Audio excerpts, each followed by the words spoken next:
Bueno, entonces muy buenas noches, siendo las 7 de la noche, 6 minutos, mientras dimos un poquito de espera a que se conectaran más aprendices, pues damos inicio a nuestra sesión en línea del día 9 de octubre, dando inicio a nuestra competencia de controlar las labores agrícolas. Digamos que esta es una nueva competencia que iniciamos. La semana pasada terminamos con nuestros resultados de aprendizaje de post cosecha que estaban planeados para este mes. Ya empezamos entonces con controlar las labores agrícolas. ¿Listo? Que es un resultado nuevo. Yo quisiera hacerle una pregunta. Eso iba a decir yo, que si tenían pregunta, justamente iba a preguntar. Si hay alguna pregunta antes Profe, de es que empezar. ya he entrado a las sesiones en línea antes y que días que me estaba poniendo al día vi que su merced hablaba de que ya debíamos haber tenido clases con otro profesor de algo de Sí. agrícola. Le escribí a la profe Rocío que pues sí era que yo estaba mal, pero pues en la plataforma no había ninguna clase con ningún profesor pues, de temas agrícolas. Entonces eso era lo que quería saber. No, Laura, ¿cierto? Sí, señora. No, Laura, efectivamente ustedes están en lo correcto, yo estaba equivocada. Rosalba y yo teníamos entendido que ustedes, la ficha 567 y otra ficha 566, habían tenido ya sesiones en línea y formación con un profe Javier Calderón, pero el viernes que hablamos con Rosalba y nos pusimos a mirar bien la programación, el profe nos confirmó que no, que él solamente había tenido formación con la 566. Entonces ahí nos dimos cuenta que a ustedes les faltaba esta formación, que es la que vamos a iniciar hoy, por eso se les programó. ¿Listo? Les faltaba esta partecita que vamos a ver, ¿sí? Que son los resultados de planear el desarrollo de las labores agrícolas y la de supervisar las labores de producción del cultivo. Son dos resultados de aprendizaje de esa competencia. Cada competencia tiene entre 3 y 4 resultados de aprendizaje. Según el cronograma de ustedes, según cómo van organizados, digamos, la temática, pues en este momento ustedes tienen que estar viendo esas competencias. Pensamos que las habían visto con el profe Javier, pero ya hablando directamente con él, él nos confirmó que no. Entonces ahí Rosalba me dijo, no, Caro, toca programarle a los chicos de la 567 entonces esas dos competencias agrícolas ya para seguir con la siguiente actividad. ¿Listo? Entonces, por eso se programó con ustedes iniciar esta competencia de controlar las labores. Entonces, sí, tienes toda la razón, Laura. No, ustedes no habían visto eso, pero ya nos sentamos con Rosalba y revisamos bien la temática que ustedes han visto hasta el momento, lo que han adelantado y bueno, aquí ya seguimos con el tema agrícola conmigo, creo que vamos hasta diciembre por ahora y ya para el otro año pues nos confirmarán allá de la coordinación el resto de la programación. ¿Vale? Pero sí, tienes toda la razón. ¿Hay alguna Ok, otra profe, pregunta? muchas gracias. Con gusto, Laura. ¿Alguien más tiene alguna pregunta?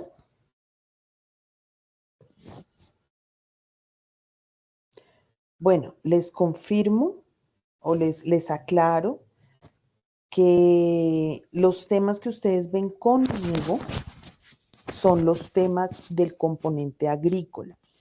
Recuerden que su tecnólogo tiene tres componentes técnicos principales que son la parte de gestión administrativa, que es la parte que ven con la instructora Rosalba, la parte de producción pecuaria, toda la parte de producción animal, ganadería, especies menores, todo lo demás, y la parte de cultivos o agrícola, que es lo que ven en este momento conmigo. ¿Listo? Son tres componentes técnicos principales. Aparte de los tres componentes técnicos, todo aprendiz SENA en el nivel de tecnólogo, pues debe haber unas competencias transversales. Dentro de esas competencias, pues está inglés, que ustedes siempre tienen ahí bastantes actividades de inglés. Está la parte de manejo de TICs, de tecnología de la información y la comunicación. Está la parte de emprendimiento, está la parte de ética, está matemáticas, está biología, que son, digamos que, competencias transversales a el programa de ustedes. ¿Listo? Para usted poderse certificar, debe haber aprobado todas las competencias del programa con todos sus resultados. ¿Sí? Lo que quiero que quede claro, porque hace un ratico un compañero de ustedes, no me acuerdo si es de esta ficha o de otra, me escribió y me dijo, profe, es que no entiendo la actividad de producción animal. Entonces, recuerden que conmigo, Diana Carolina Escobar, ven la parte agrícola, cultivos. No sé en este momento si tienen instructor de la parte pecuaria, eso no lo tengo claro. Toca preguntárselo a la profe Rosalba, que es su directora de grupo. ¿Listo? Digamos que la profe Rosalba, que es directora de grupo, nos ayuda a organizar tiempos y todo eso a los demás y las competencias que vamos a impartir y todo. Entonces, lo que tengan duda en cuanto al resto de temática, Rosalba se los hace más claro. ¿Listo? Pero sí quería que tuvieran claro eso porque la persona que me preguntó me dijo, profe, es que tengo muchas dudas, son muchos temas, entonces que si inglés, que si biología, que si matemáticas, y eso que tiene que ver. Claro, lo que pasa es que no solamente es la parte técnica.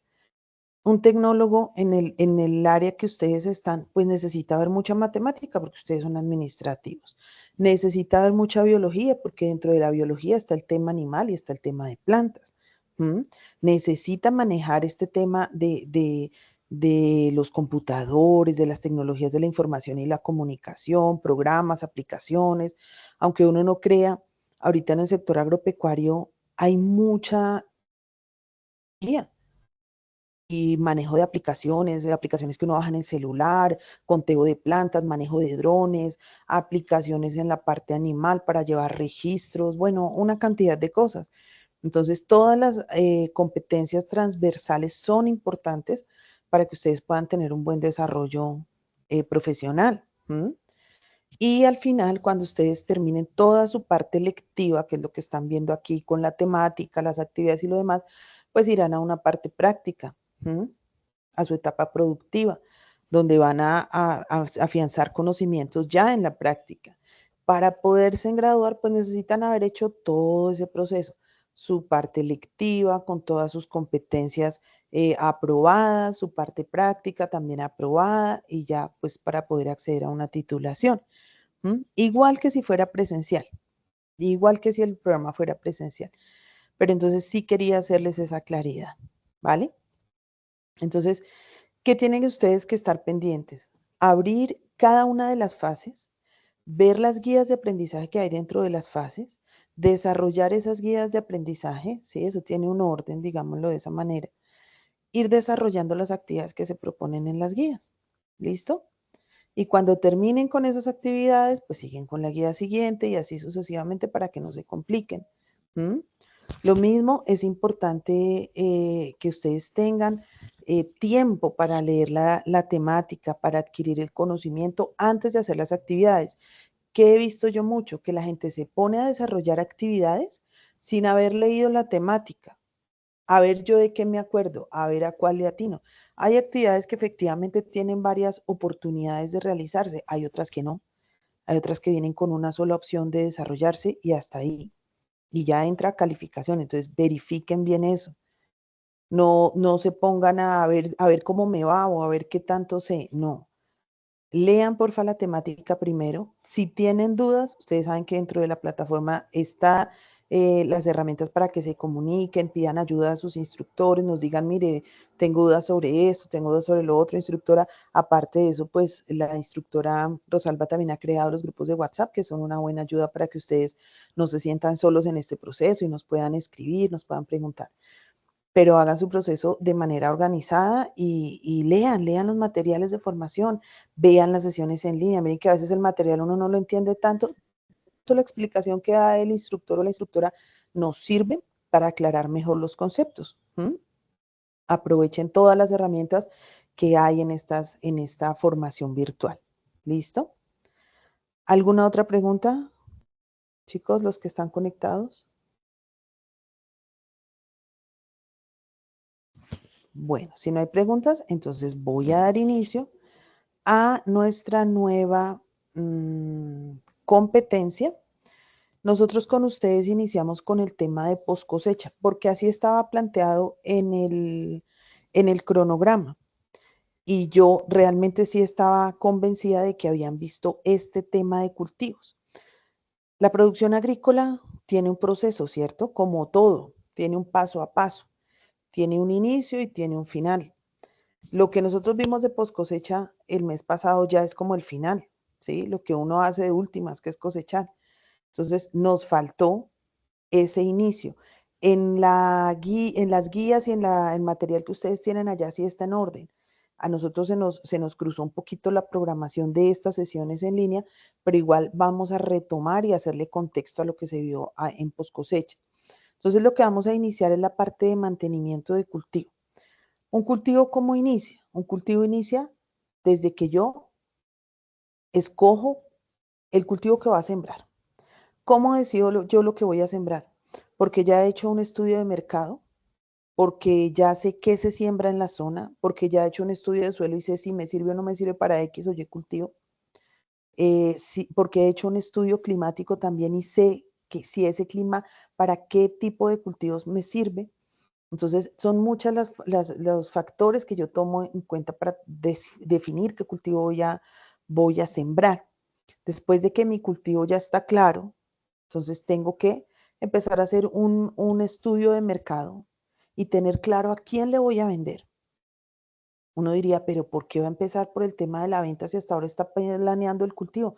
Pues porque la planeación parte desde saber quién es mi cliente, para saber qué siembro. Ah, ¿qué papas? Sí, papas, ¿de qué variedad?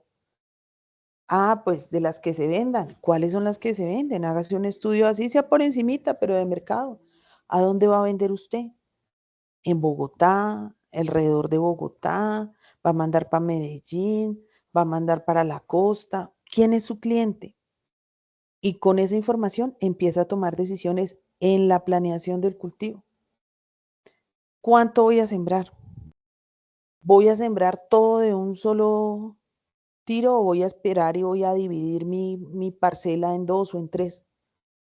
¿Voy a sacar toda la papa de una o voy a estar sacando mensualmente tanta cantidad de papa para sostener a mis clientes?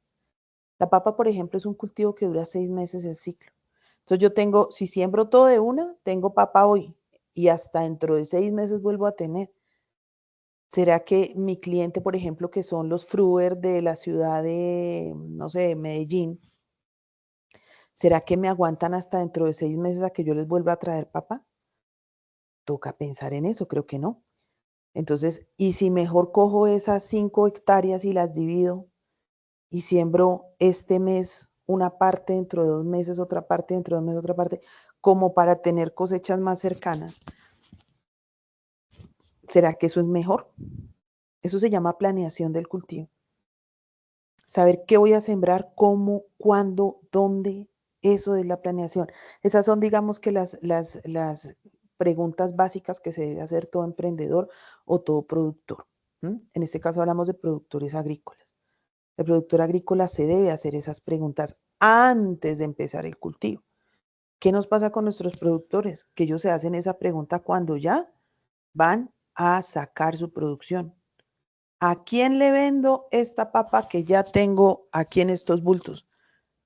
¿Será que esa es la manera correcta? No, ¿verdad? Porque esa papa, como todo producto agrícola, empieza un proceso de senescencia, empieza a envejecerse, empieza a dañarse y me va a durar un tiempo guardada, pero no mucho. Después de que yo la coseche, tengo un tiempo relativamente corto para poderla comercializar.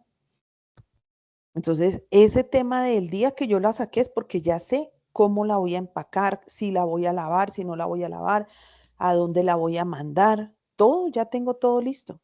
Entonces, la planeación empieza el día 0, ya debo tener claro cuál va a ser mi cliente. quién le voy a vender. ¿Listo? Entonces, lo primero es eso, planear. Cuando ya planeé, entonces empiezo a hacer ya labores en campo. ¿Cuál sería la primera labor en campo? Dependiendo del tipo de cultivo. Hay cultivos que yo primero tengo que coger la semilla y germinarla en unas bandejitas, hacer un semillero. Cuando ya la plantulita está de cierto tamaño, ahí vengo y la traigo ya al sitio de cultivo definitivo, la trasplanto, ¿sí?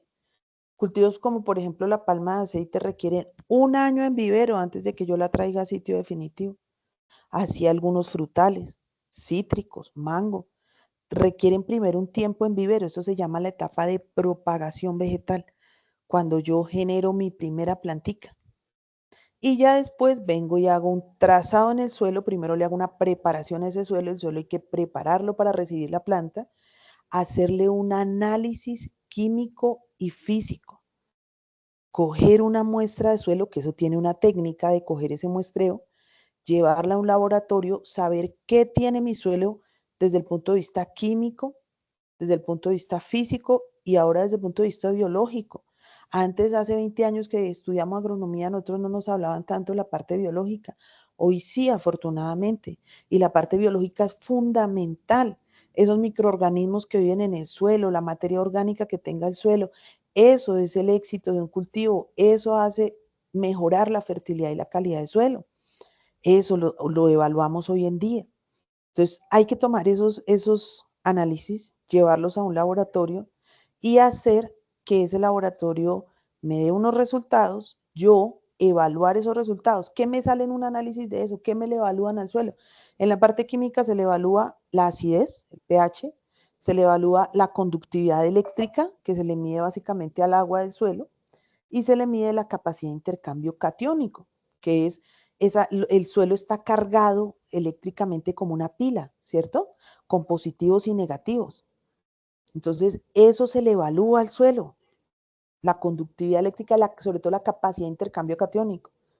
El suelo está compuesto por arenas, limos y arcillas, que son tres partículas que tiene todo suelo. Todos los suelos tienen esas tres partículas, pero la que más me hace, digamos que esa conexión eléctrica es la arcilla, ¿sí? Entonces, dentro del suelo hay unos nutrientes químicos indispensables para la planta. El análisis de suelos me evalúa cuánto de cada uno de esos nutrientes hay en el suelo disponible para esa planta que va a poner a crecer ahí. ¿Cuáles nutrientes? Entonces, que nitrógeno, fósforo y potasio son los tres elementos que más absorbe una planta, en ese orden, nitrógeno, fósforo, potasio. Pero también hay otros que se llaman, esos son los elementos mayores. Hay otros que se llaman intermedios, ¿sí? Calcio, magnesio, azufre, ¿sí? Y hay otros que les llaman menores, porque la planta los absorbe en menor cantidad. Entonces ahí está el zinc, el hierro, el boro, el cobre, molibdeno, manganeso y otros. En total son 3 elementos químicos, 3C, que la planta necesita en el suelo para poderse desarrollar. Entonces, miren, yo aquí todavía no he sembrado y ya estoy hablando de fertilidad, estoy hablando de lo que comen las plantas. Y eso lo hago antes de sembrar, el análisis que mando al laboratorio para que el laboratorio me diga cuánto de esos nutrientes tiene ese suelo. El pH o la acidez del suelo. A veces uno recibe un análisis donde dice que el suelo tiene buena cantidad de todos esos elementos, pero el pH es muy ácido. El pH limita la capacidad de la planta para absorber esos nutrientes. La conductividad eléctrica es mala, se limita la disposición de esos nutrientes. Entonces es como si usted tuviera una alacena llena de comida de mercado, pero se le perdió la llave. Así son los suelos que tienen problemas de pH, de conductividad eléctrica y de capacidad de intercambio catiónico y que tienen buena cantidad de nutrientes en el suelo. Ahí están los nutrientes, pero no están disponibles. ¿Saben cuál es la llave para abrir esa disponibilidad de nutrientes? La materia orgánica en el suelo. Y cuando yo hablo de materia orgánica, no hablo de estiércoles. La gente cuando cree que uno habla de materia orgánica es, va, échele gallinaza, échele popo de vaca, échele el de la cabra, el de no sé qué, eso es buenísimo. Claro, esos estiércoles traen una muy buena carga de materia orgánica, pero hay que hacerles un proceso antes de ir a botarlo allá a la huerta, al cultivo, al suelo, porque vienen con contaminantes. Pueden traer huevos de larva, cantidad de plagas, acidificar el suelo. Entonces, esos estiércoles, por supuesto que me sirven, los recojo. También puedo recoger residuos de cosecha y de otras cosas. Y fuera del cultivo, no en el cultivo, puede ser en la misma finca, claro, pero no en el lote de cultivo. Hago un compost, que es un abono orgánico, donde esos estiércoles y esos residuos de cosecha, residuos vegetales, de poda, lo que sea, yo los pico chiquiticos, los revuelvo con el estiércol, le pongo un poquito de agüita melaza y empiezo a darle volteo y ahí se me empieza a generar un buen abono orgánico llamado compost. ¿Listo? Yo les voy a poner un documentico adicional a lo que ustedes ya tienen aquí, les voy a poner un documento por el WhatsApp que se llama Compost, que es un documento, o compostaje creo que se llama, que es un documento de la FAO. Se los voy a poner ahí para que ustedes lo revisen. Es un documento de apoyo de cómo se elabora un buen compost o abono orgánico. Nunca en ningún cultivo sobra el abono orgánico. O sea, si usted le puede aplicar, aplíquele. Como todo, en exceso puede llegar a ser malo. Hace unos días estuve haciendo una asistencia técnica en un cultivo de tomate de árbol y eran unas hojas inmensas y un árbol largo, largo, largo. Pues, ¿qué pasó con ese árbol? Que no tenía la forma de un árbol de tomate de árbol, sino que era un larguero de planta con unas hojotas inmensas. Exceso de materia orgánica, exceso. Entonces, todo en exceso es malo, pero la materia orgánica es absolutamente necesaria porque es la llave que me abre esa alacena, que es mi suelo, llena de nutrientes, ¿sí? Todo problema de suelo, bueno, casi todos los problemas de suelo en la parte química se corrigen haciendo aplicaciones de materia orgánica. ¿Listo? Para que ustedes lo tengan en cuenta. Entonces, preparo mi suelo, hago un trazado. ¿Qué es el trazado? Saber qué distancia me va a quedar a mí entre surco y surco, qué distancia entre el surco ya me va a quedar entre planta y planta, o qué tan grandes van a ser mis camas de huerta, o bueno, depende del cultivo, ¿cierto? A veces siembro en surcos, a veces siembro en camas, a veces siembro planta a planta. Entonces, dependiendo del cultivo, ¿cómo va a ser ese trazado? Cada cuánto hago mis huequitos y vengo y traigo mi planta y la siembro o mi semilla. Bueno. Después de eso, vengo y siembro. La siembra de cada cultivo pues tiene su técnica. No todo se siembra igual. Hay cosas que yo pongo la semilla y listo, empieza el cultivo. Ejemplo, ay, venga, alguien está tratando de entrar, chicos. Sí. Ahí me suena a veces. Hay cultivos donde yo pongo la semilla y ya el cultivo inicia, y hay cultivos que, como les digo, toca poner la semilla en un semillero o en unas bandejas a germinar y hasta que tenga cierto tamaño, cierta cantidad de raíz.